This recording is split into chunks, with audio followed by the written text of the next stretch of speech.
This video is meant to show you how to use Dropbox in the new instance of eLEARN called Daylight. I'm going to click on Assessments and Dropbox once inside a course. This view is hopefully familiar to you. You see various Dropboxes already created. If I would like to create a Dropbox, I would click on New Folder. I would give it a title. I do recommend that you enable your submissions for plagiarism detection. You have the choice to make it an individual or group submission. You may also choose to put it in a category. And as you can see by my screenshot, the categories are just an easy way to organize Dropboxes if you use them frequently inside of a class. You can choose to make the Dropbox a graded item and connect it to your gradebook. You give the Dropbox a point value.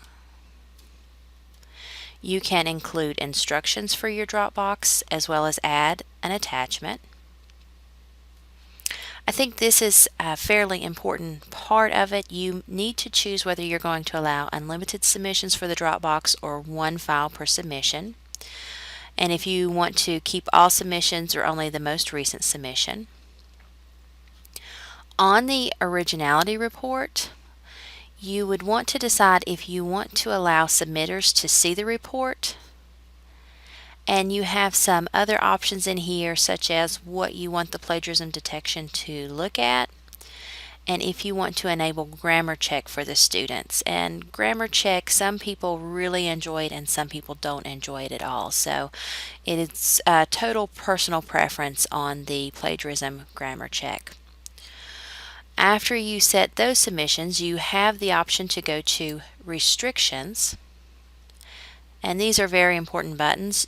Your Dropbox is automatically created to be hidden from users, so you want to uncheck that box, and you may choose to have an end date and a due date for your assignment. This is where you can also grant special access to students who may have missed a Dropbox. And of course you have the third tab that you always had before, and that would be associating learning objectives to your Dropbox. Once you have completed all that, you can save it and your Dropbox will show up at the bottom of whatever category you put it in. You will see some symbols here with your Dropboxes. If you look at the box with binoculars, that means that the Dropbox is set up for plagiarism detection. The award ribbon means that the Dropbox is going to be a graded item. If you have an eye with a line through it, that means that the Dropbox is a hidden item and your students will not be able to see it. Now, once you have submissions in your Dropbox, you're going to want to grade those files. If I click on just the title of the Dropbox, that is going to show me the student submissions. You have options at the top. You can email students who have not submitted an assignment. You can look at the submission log, which is useful for students who said they submitted but you don't have a submission. It will show you who started a submission and who completed a submission. So that's a fairly useful thing to see. If you scroll down, you will see the students who have submitted. If you have turned on plagiarism detection, you can view the plagiarism report by clicking on the colored area beside the plagiarism similarity report. The report will take about 20 minutes to generate, so if you don't see it immediately, it's a time issue. When the plagiarism report comes up, it will show up in a new window called Feedback Studio. If you scroll through, anything that's highlighted is considered plagiarized, and quoted material will come up as plagiarized because the program does not acknowledge that it's quoted and accurately cited. To view the plagiarism report, here on the right margin, you're going to click the red number, and that will show you the websites that are reporting the similarity. So if I click on one, it's going to show me the text that this came out of, and if I click on the link, it's going to show me the original source of the plagiarism as well, and that opens in a new window that you can close. Inside of the Feedback Studio, you also have the option to grade student work. Here in the blue area, you have the student feedback area.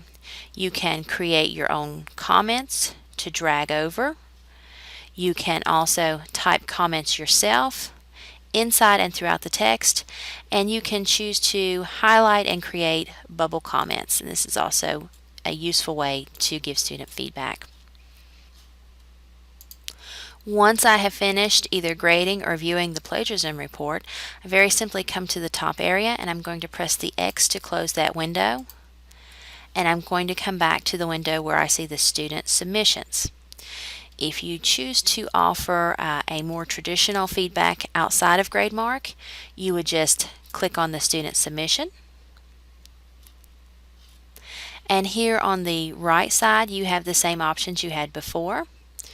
You can offer the student special access, you can offer a grade, you can offer feedback, you can add files, and then here is where you would publish the information, or if it's already published, you can update it or retract it. Back on the student submission page, you have some options above the student names. You can use the checkmark boxes to download all the submissions. You can use the boxes to email the students, mark the files as read, or mark the files as unread.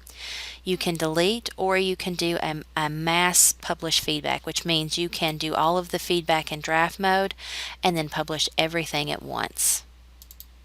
And that is a very quick tutorial on using Dropbox in the new instance of eLEARN called Daylight.